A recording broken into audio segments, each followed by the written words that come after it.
হুমায়ুন আজাদ প্রথাবিরোধী লেখক হিসেবে বাংলাদেশের সবচেয়ে আলোচিত। তিনি মেনে নেননি কিছুই, সভ্যতা, শিল্পকলা, বিশ্বাস ও চেতনার প্রথাগত সবকিছুই তিনি ত্যাগ করেছেন। প্রথা বিরোধী বলতে আমি যা বুঝি তা হচ্ছে গত 4000 বছর ধরে যে বিশ্বাসগুলো, যে বিধিবিধানগুলো আমাদের উপর চাপিয়ে দিয়েছে এবং যেগুলোকে সত্য, ধ্রুব, অবশ্য মান্য বলে আমাদের বিশ্বাস করতে বলা হয়, এগুলো কিন্তু আমি গ্রহণ করি। সেটা ধর্মের ক্ষেত্রে তো বিন্দুমাত্র গ্রহণ করিনি, সমাজের ক্ষেত্রে গ্রহণ করিনি, এবং কি বলে যে সাহিত্য, যে কবিতার যে প্রথাগত রূপ, সেই প্রথাগত রূপ আমি উপভোগ করি, কিন্তু আমি প্রথাগত রূপের কবিতা সৃষ্টি করতে চাইনি। নারীবাদ আমার একটি প্রিয় বিষয়। আমি যখন বিশ্ববিদ্যালয়ের ছাত্র ছিলাম তখন নারীবাদীদের লেখা বই পড়েছি, কিনে রেখেছি, সব পড়িনি। এডিনবরে আমি প্রচুর বই কিনে রেখেছি। পরে আমি তো এনে বই লিখেছি যেটি নানাভাবে সারা জাগিয়েছে, নিষিদ্ধ হয়েছিল।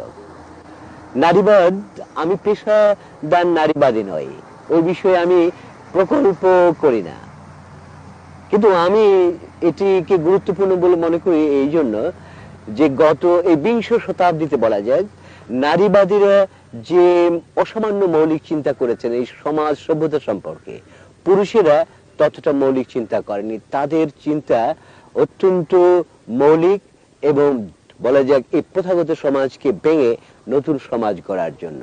3000 বছর 4000 বছর ধরে নারীদের বন্দী করে রাখা হয়েছে। শুধু তাই নয়, বর্তমান সভ্যতা কিন্তু পুরুষদেরও বন্দী করে রেখেছে। বর্তমান সমাজ ব্যবস্থা যা পৃথিবী জুড়ে চলছে, এই ধর্ম, এই সমাজ এবং সমাজের অজস্র বিধিবিধান, অজস্র আনুষ্ঠানিকতা, এইগুলো নারীকে তো বন্দী করেছে, পুরুষকেও স্বাধীন করেনি। নারী এবং পুরুষ দুটোকেই বিকৃত মানুষে পরিণত করেছে। তার সৃষ্টির মধ্যে আরও রয়েছে রবীন্দ্র প্রবন্ধ রাষ্ট্র ও সমাজ চিন্তা, শামসুর রহমান নিঃসঙ্গ শেরপা, নারী, নিবিড় নীলিমা, আধার ও অধেয়, আমার অবিশ্বাস, দ্বিতীয় লিঙ্গ সহ বহু প্রবন্ধ। প্রথাবিরোধী এই লেখকের অধিকাংশ সময়ই কাটে পড়াশুনো আর লেখালেখি নিয়ে। আমি তো ঢাকা বিশ্ববিদ্যালয়ে পড়াই এখন। আমাকে দেখতে কেমন মনে হয় আমি জানি না, কিন্তু আমি কিন্তু খুবই প্রবীণ অধ্যাপক, ফলে আমার খুব বেশি পড়াতে হয় না। সপ্তাহে 50 মিনিট আমি পড়াই এবং বাকি সময়টা আমি পড়ি এবং লিখি। আমি সকালবেলায় লিখি, প্রতিদিনই লেখার চেষ্টা করি এবং 2 পাতা লেখার চেষ্টা করি, এবং সময় তো কাটে একাই, সাধারণত একাই কাটে। এবং আমার যে পড়ার ঘরটি রয়েছে সেখানে আমি অধিকাংশ সময় কাটাই। আমার কম্পিউটারের সঙ্গে আমি লেখার চেষ্টা করি, লিখি আর পড়ি তো প্রায় সব সময়। যখনই আমি বাসায় থাকি পড়ি, বিকেলে হাঁটে, সরোয়ার্দী উদ্যানে যাই, কখনো আজ মার্কেটে যাই, শাহবাগে যাই। এই অত্যন্ত বলা যায় সীমাবদ্ধ জীবন। বাংলা সাহিত্যের সীমাবদ্ধতার একটি কারণ হচ্ছে লেখকদের জীবনে সীমাবদ্ধ এবং অন্যদের চিন্তার জগৎ সীমাবদ্ধ, কিন্তু আমি চিন্তাটাকে একটু সীমামুক্ত রাখতে চাই। ডক্টর হুমায়ুন আজাদের ছাত্র জীবন কাটে ঢাকা বিশ্ববিদ্যালয়ে। এরপর উচ্চশিক্ষার জন্য তিনি যান এডিনবরায়।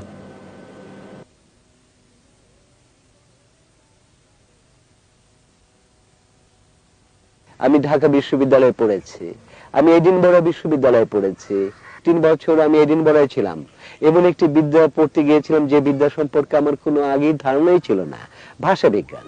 এবং সেখানে 3 বছর আমি সাহিত্য থেকে এত দূরে ছিলাম। আমি পড়েছি কবিতা এবং বিশেষ করে নারীবাদী লেখা আমি এডিনবরা থাকতে প্রচুর পড়েছি, কিন্তু আমার প্রধান কাজ ছিল ভাষা বিজ্ঞান।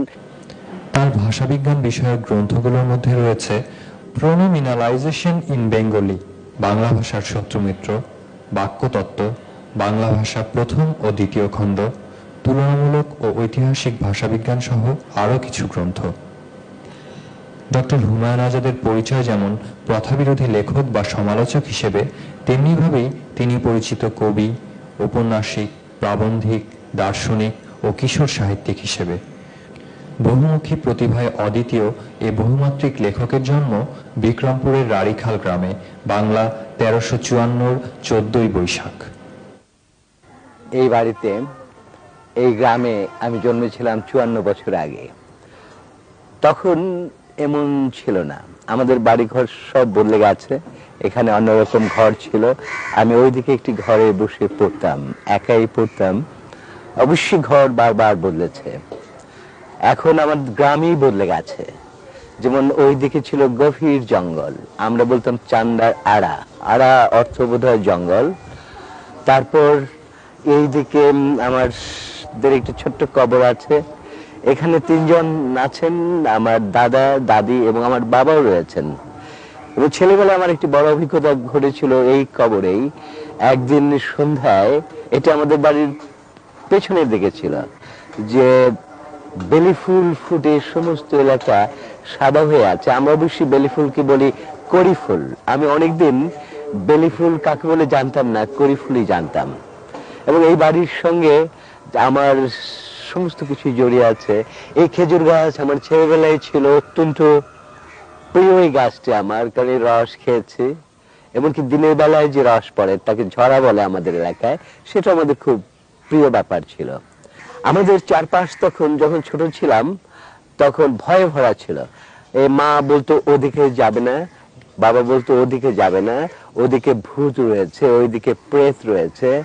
এবং কার্তিক মাস এলে ভয়াবহ কলেরা রয়েছে, এবং বসন্তকাল এলে ভয়ঙ্কর বসন্ত রয়েছে। এই সমস্ত বিভীষিকার মধ্যে, ভয়ের মধ্যে এবং স্বপ্নের মধ্যে ছোটবেলায় আমরা বড় হয়েছি, আমি বড় হয়েছি। বইয়ের খুব অভাব ছিল রাড়ীখালে। সাধারণত পাঠ্যপুস্তক ছাড়া বই পাওয়া যেত না, কিন্তু বইয়ের প্রতি এক সময় আমার খুবই আগ্রহ জেগে ওঠে। আমার মাকে আমরা সবসময় তুমি বলতাম, বাবাকে অবশ্যই আপনি বলতাম। তবে আমার মা যখন বয়স কম ছিল অত্যন্ত শক্তিশালী মহিলা ছিলেন, শাসক ছিলেন, তার কথায় সবাই চলতো। আর আমার বাবা ছিলেন ব্যর্থ মানুষ, আমার থেকেও ব্যর্থ ছিলেন, এবং তার কথায় খুব বেশি কাজ হতো না। কিন্তু বাবাকে আমরা আপনি বলতাম। বাবা এখন নেই, মাও আছে, কিন্তু সেও এখন প্রায় বাইরেই আছে, এবং সারাক্ষণ একা, এবং মনে হয় যে সবকিছুর বাইরে পড়ে গেছে। এটা জঙ্গল, কিন্তু এখানে আমার একটি ছোট ভাইয়ের কবর রয়েছে। আমি যখন 9-এ পড়ি, ও আমার খুবই প্রিয় ছিল, 2.5 বছরের মতো, সবসময় আমার সঙ্গে থাকতো। ও হঠাৎ কলেরায় মারা গেল। আমরা এত দুঃখ পেয়েছিলাম, আমরা বোধহয় 2-3 মাস ঠিক মতো খাইনি। এবং পরে আমার ফুলের গন্ধে ঘুম আসে না, ওকে নিয়ে একটি লেখা লিখেছিলাম, সবচেয়ে যে ছোট পিড়িখানে। এবং ওই লেখাটি আমি এখনো পড়তে পারি না। পরম আধুনিক এ লেখকের কাছে পল্লী ও নগরের কোনো বিরোধ নেই। নগরকে করে তোলেন তিনি পল্লী, আর পল্লীকে নগর। নিজ গ্রামের জন্য তার ভালোবাসা সীমাহীন। তার গ্রাম এমন এক ফুল যার গন্ধে ঘুম আসে না। এ গ্রাম তাকে ডাকে, এ গ্রামকে তিনি ডাকেন। 1 দশক পর রাড়ীখাল গিয়ে পৌঁছুতেই আমার গাড়ির উপর অবিরল পড়তে লাগলো চাপ চাপ কবরের মাটি। আমি দরজা ঠেলে খুলতে পারছি না।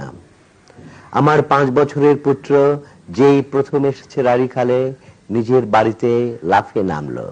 তার পায়ের ঘষায় 5 হাত ছুলে গেল রাড়ীখাল। মনে হলো রাড়ীখাল ওরই মতো কারো পায়ের জন্য অপেক্ষা করছিল।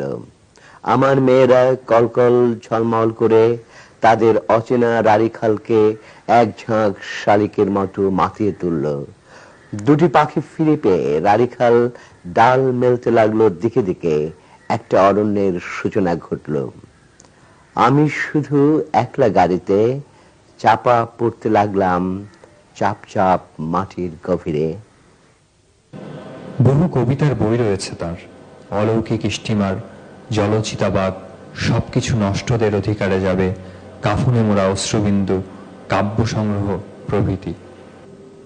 বহুমাত্রিক এই লেখকের শিক্ষা জীবন শুরু হয় এই প্রাথমিক বিদ্যালয় থেকেই। এটা আমার প্রাথমিক বিদ্যালয়, আমার জীবনের প্রথম বিশ্ববিদ্যালয়। এখানে আমি অর্জন করেছিলাম আমার জীবনের সবচেয়ে মৌলিক জ্ঞান। আমি অক্ষর শিখেছিলাম, সংখ্যা শিখেছিলাম, হ্রস্ব ই, দীর্ঘ ই, স্বরেয়, স্বরেয়া, এবং এখানে যে মৌলিক জ্ঞান অর্জন করেছিলাম আমার মনে হয় তার চেয়ে বেশি মৌলিক জ্ঞান আমি আর কোথাও অর্জন করিনি। এবং এই স্কুলের জন্য আমার গভীর মায়া রয়েছে। এই স্কুল আমাকে অনেক কিছু শিখিয়েছে। এই ভিটাতেই একসময় ছিল রাড়ীখাল হাই স্কুল, যেখানে দেখেছিলেন তিনি স্বপ্ন, যেখানে পড়াশোনার সাথে সাথে তার মাঝে ঢুকেছিল অবিশ্বাসের বীজ। এটা আমার স্কুল। স্কুল তো এখন নেই। স্যার জেসি বোস ইনস্টিটিউশন বা রাড়ীখাল উচ্চ বিদ্যালয়। আমি ওই যে প্রাথমিক বিদ্যালয় সেখানে 3 থেকে পাশ করে এই স্কুলে ভর্তি হয়েছিলাম 4-এ। 3-তে আমি পড়িনি।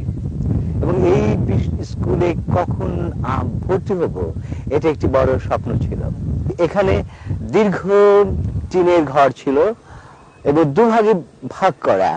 এদিক ছিল 3 থেকে শুরু করে 7, আর তারপরে কিছুটা পেরিয়ে ছিল 8 থেকে ক্লাস 10, এবং ছিল স্যারদের ঘর এবং আমাদের হেডমাস্টার স্যারের ঘর। এখানে ছিল একটি বিশাল বট গাছ। আমাদের স্যাররা যারা ছিলেন তারা অত্যন্ত মন দিয়েই পড়াতেন বলা যায়। দুজন স্যারের কথা আমার খুবই মনে পড়ে। একজন আমাদের হেডমাস্টার আব্দুল আজিজ এবং আরেকজন বিষ্ণুপদ সেন, যাকে আমরা আমাদের স্কুলের সবচেয়ে সেরা শিক্ষক বলে মনে করেছি এবং সবার কাছে বিষ্ণুপদ সেন শ্রেষ্ঠ শিক্ষক, এতে সন্দেহ নেই। আমি এই 4 থেকে মনে মনে একটি প্রতিযোগিতার ভেতর দিয়ে গিয়েছি। ভেবেছি কবে প্রথম হব। প্রথম ফার্স্ট হয়েছিলাম ক্লাস 10 ওঠার সময়। তারপর আমি নানা রকম ফার্স্ট হয়েছে, কিন্তু ওই যে 10-এ উঠেছিলাম ফার্স্ট হয়ে, সেটি ছিল জীবনে একটি অসাধারণ ঘটনা। সারা পড়ে গিয়েছিল যে অন্যরকম একটি ঘটনা ঘটে গেছে রাড়ীখাল হাই স্কুলে। আমার স্যারদের মধ্যে একজনই এখন বেঁচে আছেন। তিনি নুরুল হোসেন, আমার অত্যন্ত প্রিয় স্যার এবং দীর্ঘজীবী বটে। আমার মনে পড়ে যে আমরা যখন 6-7-এ পড়ি তখন আমার এই স্যারই আমাদের মধ্যে এক ধরনের অবিশ্বাস জাগিয়ে তুলেছিলেন। তিনি এখনো কিন্তু এই রাড়ীখালে একজন অবিশ্বাসী মানুষ হিসেবে খুব বিখ্যাতই বলা ভালো। এবং আমাদের মনে যে নানা প্রশ্ন জেগেছে সেই প্রশ্ন জাগার পেছনে আমার হোসেন স্যারের একটি বড় ভূমিকা ছিল। এই জলধি কুটিরকে ঘিরে রয়েছে তার ছোটবেলার হাজারো স্মৃতি। ছেলেবেলায় আমাদের বাড়ি থেকে ভাগ্যকুল যাওয়ার সময় বা ভাগ্যকুল থেকে বাড়িতে ফেরার সময় কতদিন এসে এখানে বসেছি। এই ঘরের 4 কোণায় 4টি ছবি ছিল এবং ছবির নিচে লেখা ছিল যে এই ছেলেটি বিলেতে পড়তে গিয়েছিল, পড়তে গিয়ে সেখানে মারা যায় এবং তার স্মৃতিতে এই বিশ্রামের জন্য এই ঘরটি তৈরি করা হয়। এবং সে পাথরের স্নিগ্ধ এবং শীতল হয়ে যাওয়ার মতো ঘর। আমরা এখানে এসে বসতাম এবং বারবার তার ছবির দিকে তাকাতাম এবং অল্প বয়সে মরে গেছে, কেন মানুষ মরে যায়, কেন অল্প বয়সে মরে যায়, এসব কথা ভাবতাম। এবং এই চৈত্র এবং বৈশাখের এবং আগুন জ্বলা বৈশাখ মাসে বাতাস হাহাকার করত, আমাদের বুকও হাহাকার করত। আর একটা ভয় জাগতো, আমরা কি বাঁচবো, আমি কি বাঁচবো, আমি কি এই বয়সে মরে যাব, এমন একটি হাহাকার জাগতো। বহুমাত্রিক এ লেখকের সৃষ্টির অনুপ্রেরণার মূলে রয়েছে রাড়ীখাল। পল্লীর সৌন্দর্য দেখে মুগ্ধ হয়েছি। এর ধান, এর শস্য, এর মেঘ, এর ঝড়, এর বন্যা, এর বর্ষণ সবকিছু আমাকে মুগ্ধ করেছে। এমনকি সেই ছেলেবেলায় যখন দূর থেকে বিয়ের বাড়ির মাইকের গানের শব্দ ভেসে আসতো, তার সুর আমাকে মুগ্ধ করতো। কিন্তু একটি জিনিস হয়েছে যে আমি যেমন প্রথাগত বিশ্বাসগুলো বাল্যকাল থেকে অনেকটা ছেড়ে দিয়েছি, ঠিক লোকজ যে ভাবনা চিন্তা, লোকজ ব্যাপারের প্রতি কিন্তু আমার খুব বেশি অনুরাগ জন্মেনি। আমি লোকজ সাহিত্য সৃষ্টি করিনি এবং তখনও আমার মনে হয়নি। আমি ক্রমশ যতই সামনের দিকে গেছি মনে হচ্ছে আমাকে যেতে হবে আধুনিকতার দিকে, যেতে হবে বিশ্বের দিকে, যেতে হবে আন্তর্জাতিকতার দিকে। শুধু পুরনো কতগুলো আবেগ পুরনো কতগুলো বিশ্বাস তার মধ্যে পড়ে থাকা যাবে না। হুমায়ুন আজাদ রচিত উপন্যাসগুলোর মধ্যে রয়েছে 56,000 বর্গমাইল, সবকিছু ভেঙে পড়ে, শুভব্রত ও তার সম্পর্কিত সুসমাচার, রাজনীতিবিদগণ, কবি অথবা দণ্ডিত অপুরুষ প্রভৃতি। বহুমুখী প্রতিভায় অদ্বিতীয় এই লেখক তার জীবনে অবসরকে ঠাঁই দেননি। আসলে অবসর কাকে বলে আমি বুঝি না। বাল্যকাল থেকেই অবসর বলে আমার কিছু ছিল এমন নয়। আমি সবসময় পড়ি বা লিখি, আর ঠিক অবসর পেয়ে গেছি এবং এই অবসর আমি কি করে কাটাবো এরকম অবস্থা আমার কখনো হয় না। আমি কখনো কখনো লিখি না বা পড়ি না, তখন আমি পার্কে হাঁটতে যাই বা কখনো এই তরুণদের সঙ্গে গল্প করার জন্য হয়তো আজিজ মার্কেট বা সরোয়ার্দী উদ্যানে যাই। কিন্তু আমি বঙ্গভবন বা মন্ত্রীদের নিমন্ত্রণে খুব বেশি যাই না, প্রায় যাই না বলা যায়। আমি বহু উঁচু উঁচু নিমন্ত্রণ তো পাই, সেগুলোতে গিয়ে সন্ধ্যা খুব প্রমোদের সঙ্গে উপভোগ করা সম্ভব, কিন্তু আমি সেগুলোতে যাই না। খারাপ লাগে তো অনেক কিছুই, আমার চারপাশে তো এখন খারাপ হয়ে উঠেছে। এই নগর খারাপ হয়ে উঠেছে, এই রাজনীতি, এই মৌলবাদ, এই কপটতা, এই ধর্মান্ধতা, সবকিছু চারপাশ তো এখন খারাপ দ্বারা আক্রান্ত। খারাপ খুব বেশি খারাপ লাগে। ভালো লাগে, ভালো যে লাগে না এমন নয়, যেমন জীবন খুবই ভালো লাগে। আর যদি বাইরের দিকে তাকাই, ভালো লাগে গ্রামে চলে যাওয়া, সবুজ প্রকৃতি দেখা, আকাশ দেখা, বই পড়া, কোন কোন তরুণীর মুখ দেখাও ভালো লাগে, এতে কোনো সন্দেহ নেই। জীবন এইগুলো জীবনের খুব মূল্যবান ব্যাপার। এই রাজনীতি করা, এই স্লোগানের থেকে এটি পাখির দিকে তাকিয়ে থাকতে অনেক সুখ পাওয়া যায়। নানা ক্ষেত্রে বিখ্যাত বিজ্ঞান মনস্ক এই লেখক সৃষ্টির মাঝেই রাখতে চান নিজেকে। আমি তো অনেক শাখায় লিখেছি, কবিতা, উপন্যাস, প্রবন্ধ, সাহিত্য সমালোচনা, ভাষা বিজ্ঞান, কিশোর সাহিত্য, এমনকি দর্শন, সেটাও বলা যায়। আমার বলা যায় যে দুটো সত্তা রয়েছে। কবিরা বা সৃষ্টিশীলেরা শুধু সৃষ্টিশীলই থাকেন, তারা সৃষ্টি করেন, স্বপ্নকে বাস্তবায়িত করেন, রূপায়িত করেন, বা জীবনকে রূপায়িত করেন। আর আরেকটি দিক, তারা সাধারণত বিশ্লেষণ ধর্মী হন না। আমার দুটো দিক রয়েছে। একদিকে যেমন আমি আবেগ কাতর হই, স্বপ্নে মুগ্ধ হই বা সৌন্দর্যে মুগ্ধ হই এবং তাকে শিল্পে রূপায়িত করতে চাই, কবিতায় বা উপন্যাসে বা ছোট গল্পে। আবার যা কিছু সৃষ্টি হচ্ছে চারপাশে, এই জগৎকে, এই জগতের জীবনযাপন পদ্ধতিকে, এবং যে সাহিত্য সৃষ্টি হয়েছে বা যে ভাষা রয়েছে, যেমন বাংলা ভাষা আমার একটি নিজস্ব মাতৃভূমির মতো। আমি তো বলি যে আমার দুটি মাতৃভূমি রয়েছে, বাংলাদেশ এবং বাংলা ভাষা। আমি কতদিন বাঁচবো জানি না, আমারও সে 200, 300, 400 বছর বাঁচার মতো পাগলামো নেই। আমি আর 30 বছর যদি বাঁচি তাহলেই খুব সুখ পাবো। আমি এখন ভাবছি একটি উপন্যাস লিখব, এবং ওই সিমোন দ্য বুভুয়ার যে বইটি আমি এবার অনুবাদ করেছি, সেটির আরো 100 পৃষ্ঠার মতো অনুবাদ করব, কারণ এবার সম্পূর্ণ হয়নি। বাংলা কবিতা নিয়ে একটি বই লেখারও আমার ইচ্ছে রয়েছে, একটি চ্যাপ্টার লিখেছিলামও, কিন্তু সেটি লিখতে গেলে আমি অসুস্থ হয়ে পড়ি, কারণ আমি এমন কিছু মৌলিক কথা বলতে চাই, সেটি আমি লিখতে গেলে খুব আর এগোতে চাই না।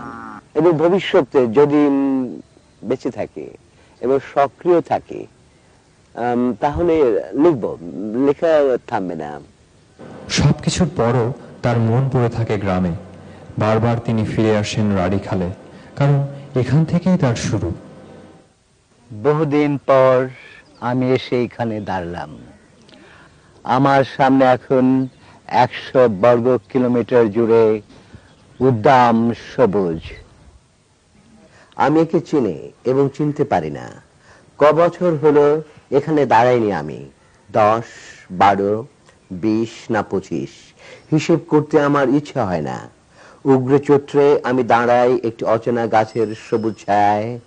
গাছটি চিনি না আমি, যখন ছিলাম আমি এ পল্লে এ গাছ ছিল না, তবে তার ছায়া তার মতই সবুজ। আমি ভালোবেসে ফেলি তাকে, আমার সামনে 100 বর্গ কিলোমিটার জুড়ে সবুজ ধান ক্ষেত।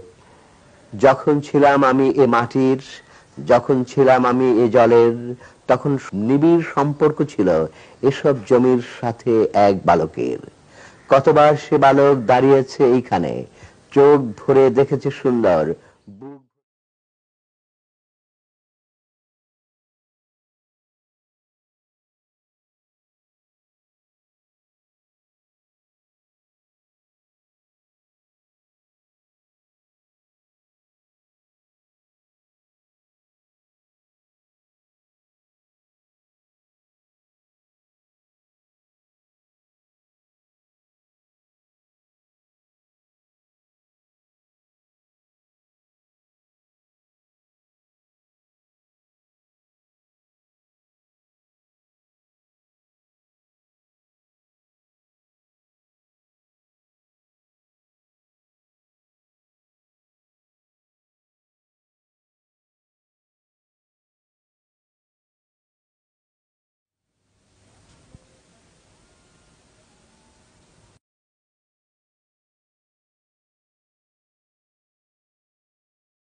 এই পদ্মের সঙ্গে আমার সম্পর্ক খুবই গভীর। এমন নয় যে আমি পদ্মায় বারবার ঘুরেছি, বেরিয়েছি, বাস করেছি, কিন্তু দূর থেকে পদ্মা দেখেছি। এমনকি পদ্মায় আমি ছেলেবেলায় মাছ ধরতে গিয়েছিলাম, ইলিশ মাছ। তো সবচেয়ে যে আমার মনে দাগ কেটে আছে তা হচ্ছে মধ্যরাতে স্টিমারের সিটি। আমাদের বাড়ি পদ্মা থেকে মাইল খানিক দূরে হবে, ঠিক পদ্মার পাড়ে বলা যায় না, কিন্তু যখন মথুরাতে গোয়ালন্দ থেকে বা চাঁদপুর থেকে স্টিমার আসতো, সেই স্টিমারের বাঁশি শব্দে ঘুম ভেঙে যেত এবং মনে হতো যে কোন দূর দূরান্ত থেকে যেন বাঁশির শব্দ এসে পৌঁছে এবং আমার ছেলেবেলাকে উন্মোচিত করে তুলছে। আমার প্রথম কবিতার বই যখন বেরোয়, তাই আমি নাম রেখেছিলাম অলৌকিক স্টিমার। যদিও অলৌকিকে আমি বিশ্বাস করি না, কিন্তু সেই কালে, সেই সময় এই স্টিমারকে আমার মনে হতো যেন অনন্তের পাড় থেকে ভেসে আসছে এবং তার বাঁশি বাজছে। এই পদ্মা এখন অনেকটা মরে গেছে।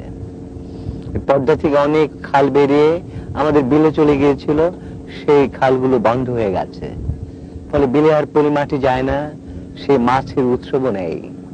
পদ্মা নিজেই মৃত এবং পদ্মাকে দেখলে আমার শুধু মনে পড়ে যে একদিন পদ্মা কিরকম পদ্মা ছিল।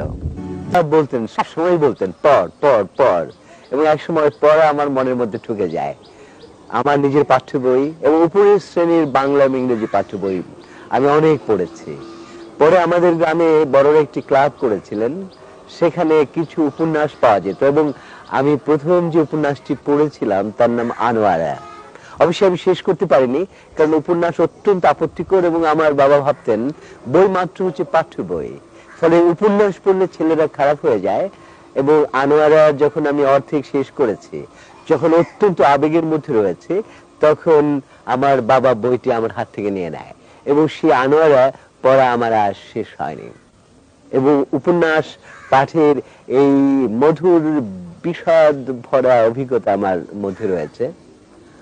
আমাদের এই গ্রামটি কিন্তু পুকুর দিয়ে ঘেরা, রাড়িখাল অনেকটা পুকুরের গ্রাম, দিকে দিকে পুকুর, এবং আমার ছেলেবেলা পুকুর বোঝাই ছিল মাছে। পুঁটি আমার খুব প্রিয় মাছ, তারপরে নলা, বোয়াল, রুই, কাতলা এই রাড়িখালের পুকুরে বোঝাই ছিল আয়। এবং আমাদের যখন ছেলেবেলায় পানি কমে আসতো কার্তিক মাসে, মাঝে মাঝে মাছ লাফিয়ে উঠতো এই ডাঙায় বা সড়কে, আমরা অত্যন্ত আনন্দের সঙ্গে সেই মাছ গিয়ে ধরতাম।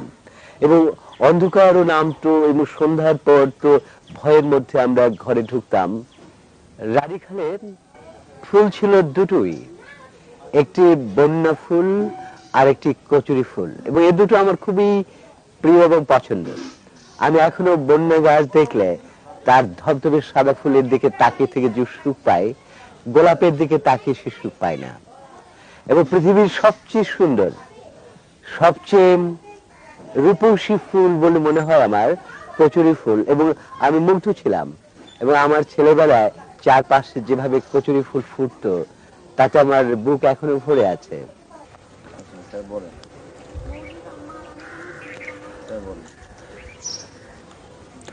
আমার হাই স্কুলে হেডমাস্টারের ঘরে একটি ছবি ছিল, জগদীশ চন্দ্র বসুর ছবি, যে ছবিটি খুবই বিখ্যাত এবং আমার খুব প্রিয়। এবং বহু বছর পরে এক ফটোগ্রাফার আমার একটি ছবি তুলেছিল, দেখে অনেকেই বলে যে দেখতে জগদীশ চন্দ্র বসু মাত্র। হতেও পারে, কারণ ছেলেবেলায় আমি জগদীশ চন্দ্র বসুর প্রতি খুবই আকৃষ্ট ছিলাম। তার সরু চশমা, তার গালে আঙুল দিয়ে ধ্যান গম্ভীর ভাবে বসে থাকা, এটা আমার বুকের ভেতরে ঢুকে গিয়েছিল।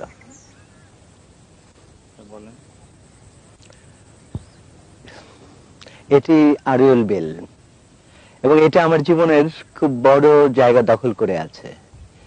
এটা আমার বাল্যকালের সবুজ সাদা প্রশান্ত মহাসাগরের মতো। এটি বর্ষাকালে জলে ভরে যেত, বিশাল ঢেউ উঠত, তারপরে ধান, আমন আমন আউশ এগুলো ফলতো, এবং ঢেউ আমাকে মুগ্ধ করেছে এই বিলের। এবং যখন শুকনোকাল তখন নানা ফসল ফলতো, এবং ওই দূরে ছিল বড় ক্ষেত, এখন তো ইরি ক্ষেতে ভরে গেছে, ছিল বড় ক্ষেত, সেই বড় ক্ষেত মুগ্ধ করেছে। এবং এই বিল অভাবিত ভাবে আমাকে অনুপ্রাণিত করেছে। এই বিলের কথা আমার বিভিন্ন বইতে রয়েছে। জলকদর নিজের সঙ্গে নিজের জীবনের মধু নামে যে উপন্যাসটি রয়েছে, তার জলকদর এই বিলে মৃত্যুর অভিজ্ঞতা লাভ করেছে প্রায়, এবং জীবনের দিকে অগ্রসর হয়েছে এই বিলের মধ্যে, এই ধান ক্ষেতের মধ্যে। বাল্যকাল থেকে আমার প্রিয় সময় অনেকটা চৈত মাস এবং বৈশাখ মাস। আমি এই যে সূর্যের প্রচন্ড রৌদ্র, এই রৌদ্র আমার ভালো লাগে, অনেকটা মদ্যপানের মতো মনে হয়। এবং আমি কতদিন দুপুর বেলায় মাকে এবং বাবাকে এড়িয়ে চৈত্র এবং বৈশাখ মাসে এই বিল দিয়ে হেঁটে হেঁটে হেঁটে হেঁটে অনেক দূরে, এখন সেই গাছগুলো নেই, যে ভিটাগুলো অনেকটা নেই। আমার ছেলেবেলায় এখানে ভিটার পর ভিটা ছিল, যেখানে কুমড়ো ফলতো, যেখানে বাঙ্গি, তারপর তরমুজ, তারপরে এগুলো ফলতো। এবং এখান থেকে তাকালে এই বাড়িটা দেখতে পেতাম।